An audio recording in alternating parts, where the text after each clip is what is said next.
Na semana passada, acompanhamos esses jovens brasileiros no início do projeto de voluntariado Yasbará, realizado pelo Hillel e Taglit, saindo das redes sociais e chegando em Israel. Plantaram árvores, conheceram a história e começaram a entender a realidade além das manchetes. Mas agora, eles estão prestes a viver a parte mais transformadora dessa missão. Porque conhecer Israel não é apenas sobre o passado. É sobre as pessoas que vivem essa realidade todos os dias. É sobre as histórias que ninguém conta nas redes sociais. E é sobre compreender o verdadeiro significado de resiliência. Acompanhe a segunda parte do voluntariado Yasbará do Hillel e Taglit e confira como esses jovens descobriram ferramentas reais para combater a desinformação que alimenta o ódio.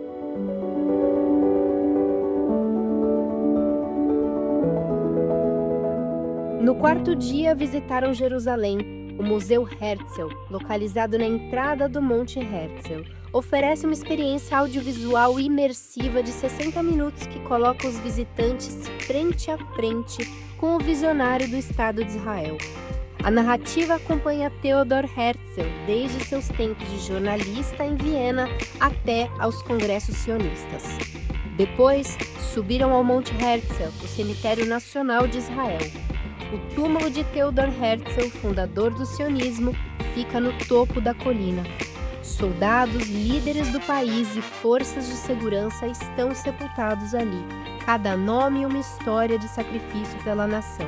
Em seguida, visitaram o túmulo de Zev Jabotinsky, figura central do sionismo revisionista, cujo legado continua marcando a identidade política de Israel. Está aqui no Monte Herzl, no lugar onde grandes heróis da história de Israel estão, heróis atuais e heróis do passado. Nós visitamos ali a tumba do Herzl, aqui a gente está ao lado da tumba de Jabotinsky. São grandes teóricos da história, pessoas que fundaram as bases do nosso Estado atual. E aqui Jabotinsky é uma pessoa que trouxe uma visão atemporal de como Israel poderia vir a ser no futuro. Jerusalém é uma das cidades mais antigas e sagradas do mundo, servindo como um centro espiritual para judeus, cristãos e muçulmanos. Atualmente, a cidade combina o misticismo da sua cidade velha com a vibração de uma metrópole moderna e tecnológica. Os jovens andaram pela cidade velha, passando pelo muro e finalizando com o Shabat com a vista do Kotel, o Muro das Lamentações. Estamos em Jerusalém, em frente ao Kotel, num lugar extremamente especial, numa experiência que o Hillel Brasil proporcionou pra gente. Iniciamos o Shabat agora.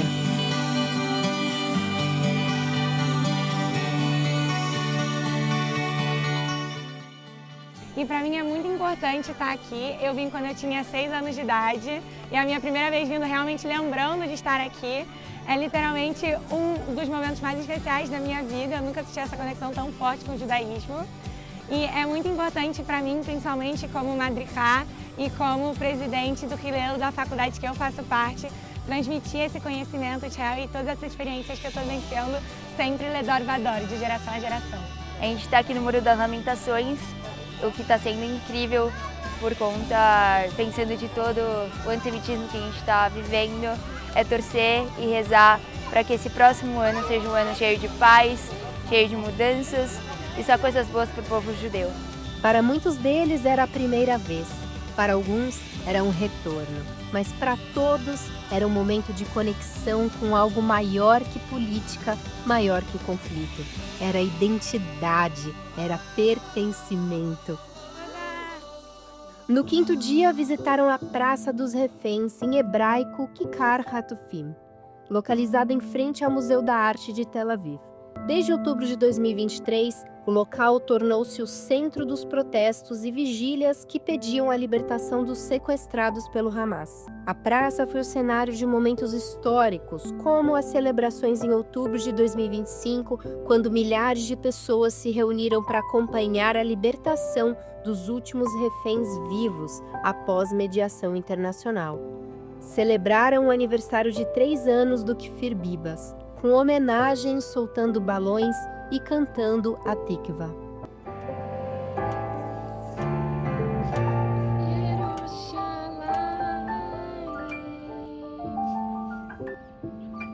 Este momento não era apenas memória, era resistência. Era a recusa de esquecer, era o compromisso de que cada vida importa. Estar aqui para mim, hoje, no aniversário de 3 anos, no que seria o aniversário de 3 anos do Kfir Bibas, significa muito. É um aniversário que você não quer vir, mas ao mesmo tempo você tem que vir. Você não quer sofrer, você não quer pensar que um bebê de 10 meses foi sequestrado, com 10 meses, 11 meses foi assassinado.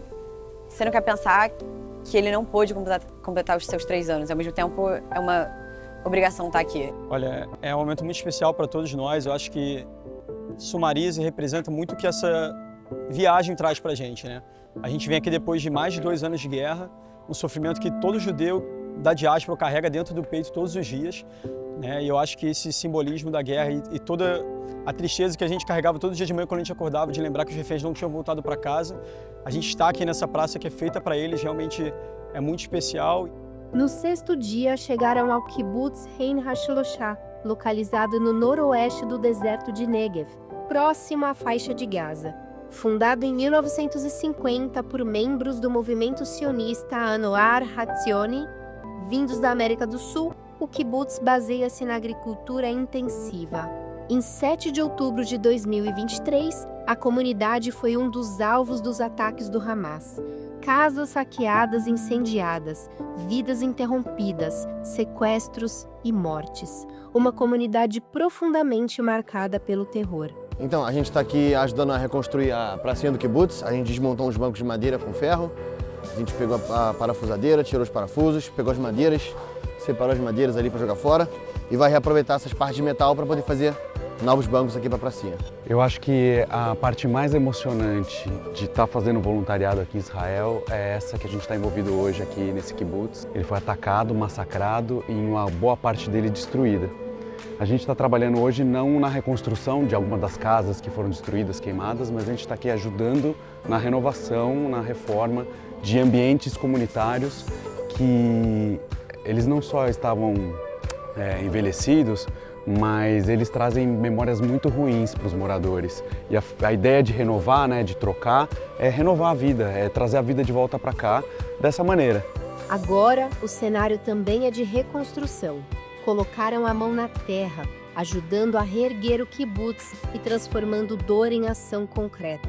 Em parceria com o Melavlev, uma iniciativa social que fortalece comunidades atingidas pela guerra, por meio da natureza e de jardins comunitários, apoiaram a doação de árvores frutíferas para famílias da região do envelope de Gaza, como símbolo de renovação e esperança.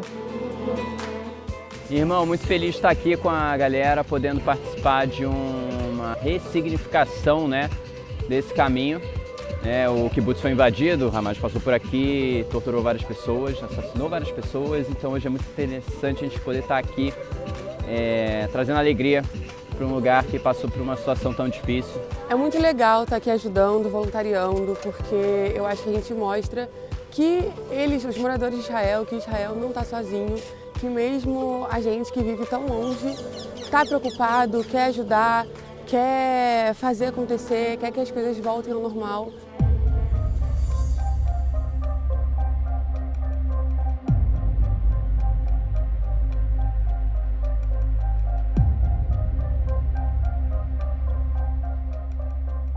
A Rota 232, frequentemente referida como a Estrada da Morte, tornou-se um símbolo central do massacre ocorrido a 7 de outubro de 2023. Esta rodovia regional, que corre paralelamente à fronteira com a faixa de Gaza, foi o cenário de ataques brutais por parte de militantes do grupo terrorista Hamas contra civis e militares. A estrada liga várias comunidades do sul de Israel e serve como via de acesso principal para a região. Grande parte da tragédia no Festival Nova ocorreu nas proximidades desta rota, onde centenas foram perseguidos e mortos enquanto tentavam fugir pelos campos ou ficavam presos em engarrafamentos. Hoje, a estrada é um corredor de memória.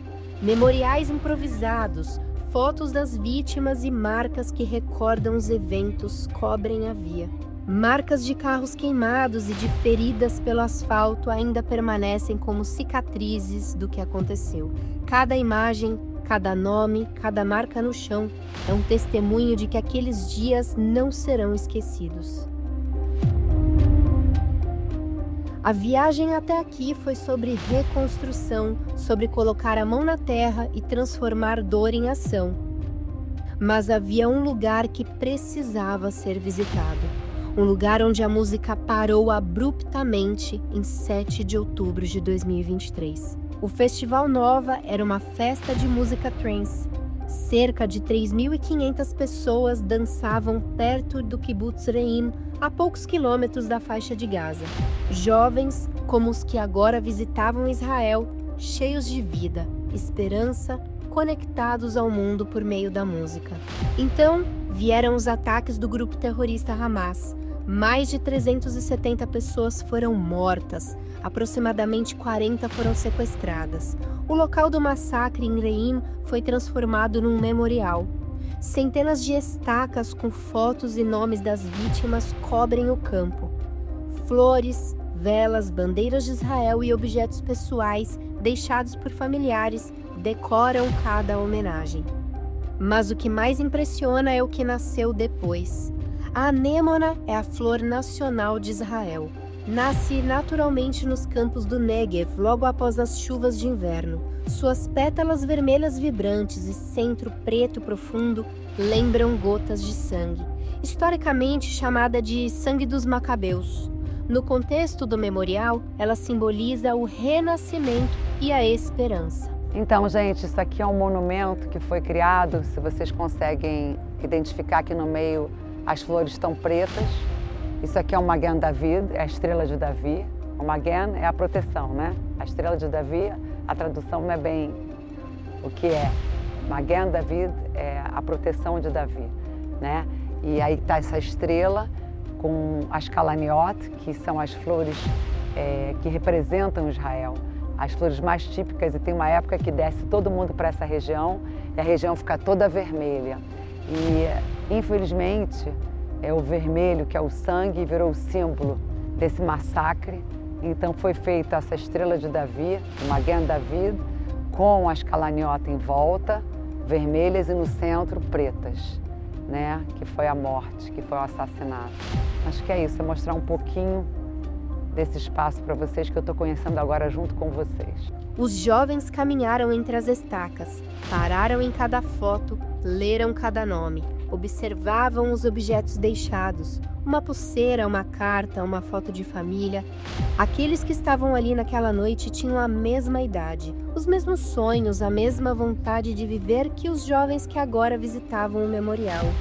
Dançavam, riam, celebravam a vida. Eram brasileiros, argentinos, israelenses, pessoas de todo o mundo reunidas pela música e pela esperança.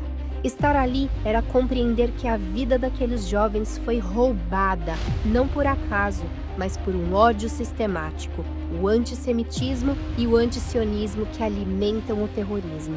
Cada foto no memorial é um testemunho de que essa narrativa de ódio não pode ser tolerada, que a memória deles exige que o mundo saiba a verdade, que Israel é um país de jovens como esses, que sonham, que criam, que constroem. Os jovens que visitavam o memorial carregavam agora uma responsabilidade. Não era apenas memória passiva, era um chamado para combater o ódio, para contar a história verdadeira, para garantir que aqueles nomes não fossem apagados pela propaganda e pela desinformação que cresce nas redes sociais e nas universidades do mundo. A anêmona voltou a florescer. Os jovens também precisavam florescer, como guardiões dessa memória, como vozes contra o antissemitismo, como defensores da verdade. Sderot é uma cidade onde cada esquina conta uma história do 7 de outubro. Os pontos de ônibus, os prédios, as ruas, tudo carrega as marcas daquele dia terrível. Cerca de 40 terroristas infiltraram-se na cidade. No total, 53 pessoas morreram. A delegacia de polícia foi o alvo principal. Hoje, o terreno onde ficava a delegacia é um memorial. Murais e pilares homenageiam os policiais caídos. Os jovens que visitavam Sderot compreendiam que aquele espaço não era apenas ruína, era sagrado. E eu acredito que pra gente isso é muito importante, a gente que está na diáspora ver isso para ajudar a contribuir ainda mais para Israel, né? Porque afinal somos todos, né, judeus, e eu acredito que essa força que os israelenses têm, que todo judeu tem dentro de si, é o que faz a gente viver por milênios, então é isso. Estamos no sul de Israel, exatamente na fronteira entre Gaza e Israel. Viemos visitar o Moshav Netiv HaSarah para conhecer a história dos moradores, como eles vivem e principalmente o pós-7 de outubro. Como vocês podem ver, a distância é zero. Esse é o Moshav mais próximo que tem da fronteira entre Gaza e Israel. Netiv HaSarah significa Caminho dos 10. Os jovens chegaram e ouviram relatos dos moradores. Histórias de vida, de resistência, de como aquele lugar pequeno continuava de pé, apesar de tudo. Viram também as carcaças de mísseis lançados pelo grupo terrorista Hamas. O Muro da Paz é uma intervenção artística. Transformou um muro de concreto cinzento numa obra de arte coletiva. Visitantes de todo o mundo colavam mosaicos coloridos com mensagens de paz, flores, borboletas, a palavra paz em várias línguas. Era uma paisagem de esperança num lugar de medo. Em 7 de outubro de 2023, terroristas invadiram a comunidade utilizando parapentes e assassinaram 20 residentes. Mas o muro permanece. Embora a região tenha sofrido danos severos, aquele testemunho visual do desejo de coexistência dos residentes continua de pé.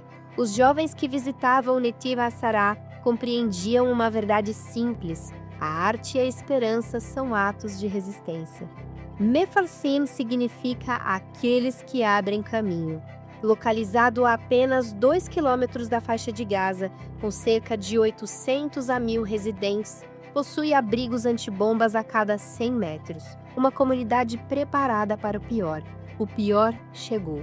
Dezenas de militantes armados tentaram invadir o kibbutz, mas diferentemente de comunidades vizinhas que sofreram massacres devastadores, a equipe de segurança civil voluntária de Mefarsim conseguiu repelir os terroristas do Hamas. Os jovens ouviram os relatos minuto a minuto daquele combate. Yarden Heskim estava posicionado no portão principal. Durante várias horas trocou tiros com terroristas. Enquanto isso, civis que fugiam do Festival Nova procuravam refúgio nos portões fechados do kibbutz, sendo perseguidos pelos terroristas. Graças à ação de Heskim e de seus colegas, nenhum infiltrado conseguiu entrar na área residencial. Centenas de vidas foram salvas. Não houve massacre dentro de Mefarsim. A coragem de quem escolheu ficar e proteger. É sempre muito importante fazer isso, mais com jovens da diáspora. Eu sempre fico incômodo com a história, eu não gosto que me falem herói, essas coisas. Mas entendo que é muito importante para as pessoas ouvir, então sempre estou a favor e faço e tudo bom. O dia intenso finalizou com 2 influenciadores que deram aos jovens ferramentas práticas para combater o antissemitismo e o antisionismo. A Shager Araro e Tal Oran. A Shager Araro é uma influencer, ativista etíope-israelense e fundadora da Beba, organização dedicada à história dos judeus etíopes em Israel. Nasceu durante a Operação Salomão em 1991 e trabalha para desmistificar preconceitos sobre o sionismo e a diversidade da sociedade israelense. Tal Oran é um criador de conteúdo e influenciador digital que utiliza sua plataforma para explorar temas complexos sobre Israel, o Médio Oriente e religiões, promovendo paz e compreensão. Destaca sua herança como judeu mizrahi para desafiar estereótipos sobre a identidade judaica. Is Israel an apartheid? People who have never been here, and all their information is based on a TikTok video, this one or the other. In the end of the day, Israel is a very diverse, a liberal democracy. We're not saying that everything is perfect. There is a lot of things that we as a society are working on, but there is a difference between working on the issue that exists than what people outside of Israel who never been here, who never experienced the day-to-day life, have said about it. The people of Israel are the most kind, loving, supporting community. Every person who walks here feels the connection. Whether you're Jewish or not Jewish, if you're Muslim and Christian, we all live with each other and we just be with each other in a peaceful way, and that's our dream. How is we are able to create here a conversation among ourselves, and outside of Israel you have voices who says don't talk to them. That is ridiculous. If you want to create actual change, promote unity, promote coexistence, promote the stories of two people being heard. What the message you can send to the government that says all the Jewish people are white and European and colonizers? What the message you would send? Mira, Habibi, look. What is this? Does this look like a white colonizer? The reality is it's a stupid argument. Like, my question to you is, do you say to every Palestinian that has blue eyes, blonde hair, red hair, do you say to every Druze person living in the Golan who has blue eyes and blonde hair, which they do you tell them that they're white colonizers as well? Are you so small-minded that you've isolated every person in the Middle East to only look one which way? If you are, like I said before, you're a bit of a loser and you're kind of dumb. You need to do education, you need to be a better person and to learn about the diversity of this region. Nobody here has ever looked one which way. For thousands of years, we've had black people, we've had brown people, we've had red-haired people, we've had white people. That's the reality of Israel. Look, the Jewish world only works if we empower each other through each other's trauma, through each other's experience in the galut, in the diaspora. If we only isolate stories from one part of the world that we went through, we can never complete the mission of fighting this Jew hatred and this anti-Semitism. The story of the Mizrahi Jews, the Arab Jews as they like to call us, directly negates every single talking point from the pro-Palestinian side. Because we're Arabs, and they ethnically cleansed us, they killed us, they genocided us. Same thing with the Ethiopian Jews. For all the conversation about this being an apartheid state that hates black people and hates brown people and all this stuff, we have a thriving community here of Jews who came from Africa. And a lot of people here want to bring in more. There's more that we want to bring home. And so I think being fluent in their story and their diaspora, what they experienced out there in the world, is so important so we could fight this fight properly. Para os jovens brasileiros, ouvir esses dois não era apenas inspiração, era educação prática. Era compreender que combater o antissemitismo e o antisionismo é uma ação concreta, diária, nas redes sociais, nas universidades e nas ruas. Sweet life is free!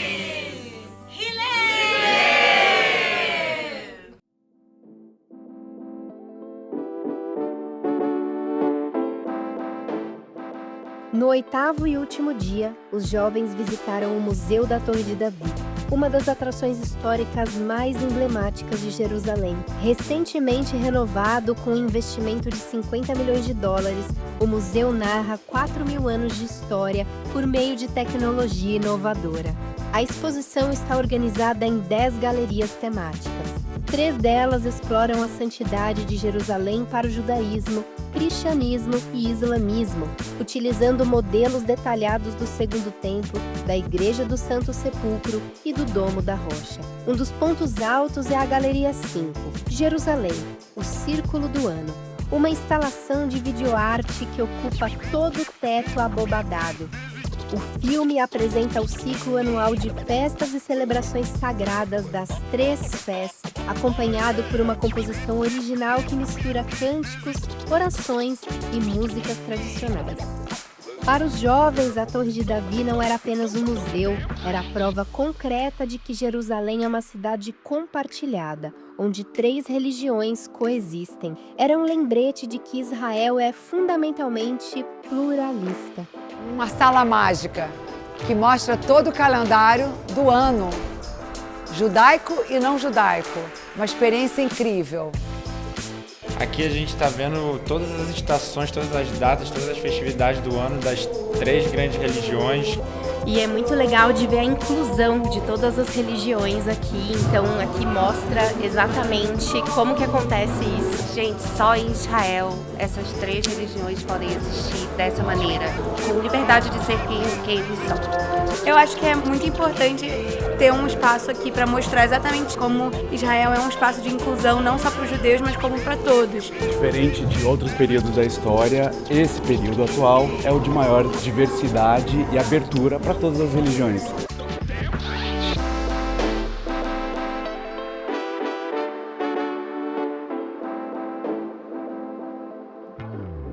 O último encontro foi no Knesset, o Parlamento de Israel, onde os jovens conversaram com Sharon Haskel, vice-ministra dos Negócios Estrangeiros de Israel.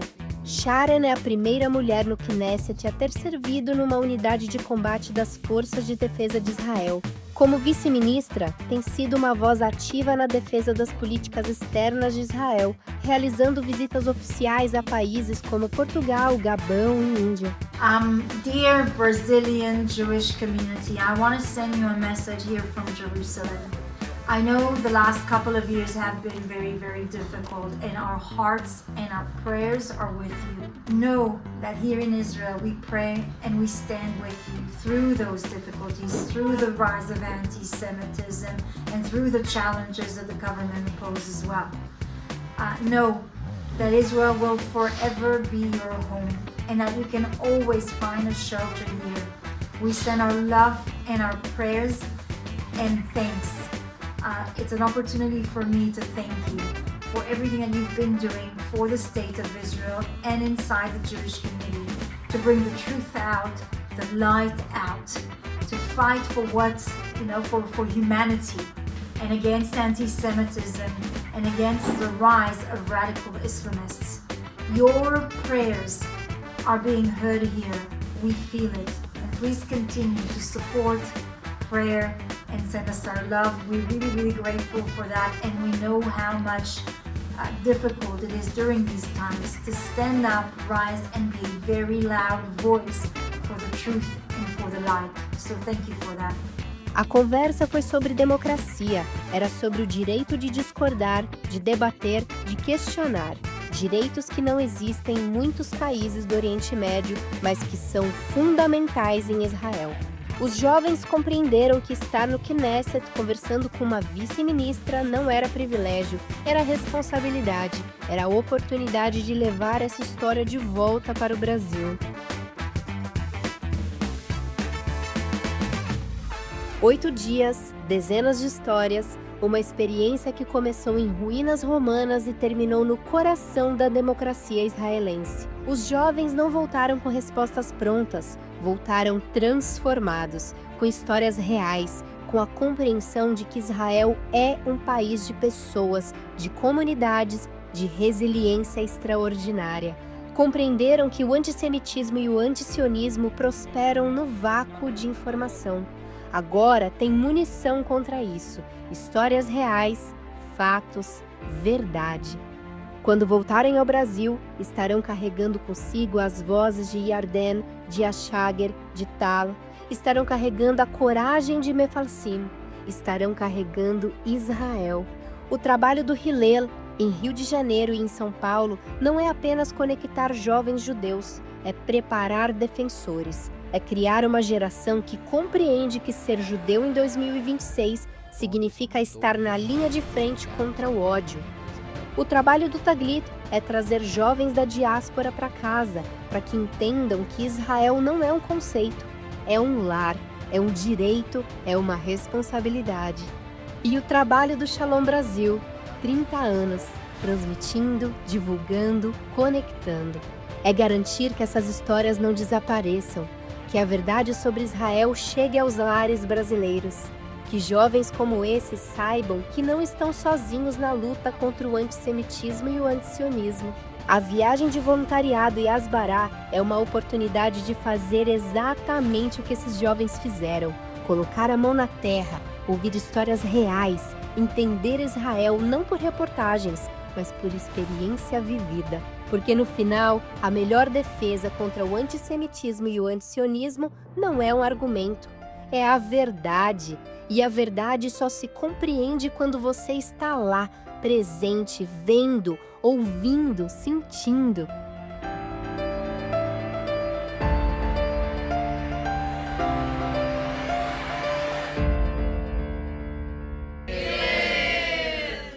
Assim!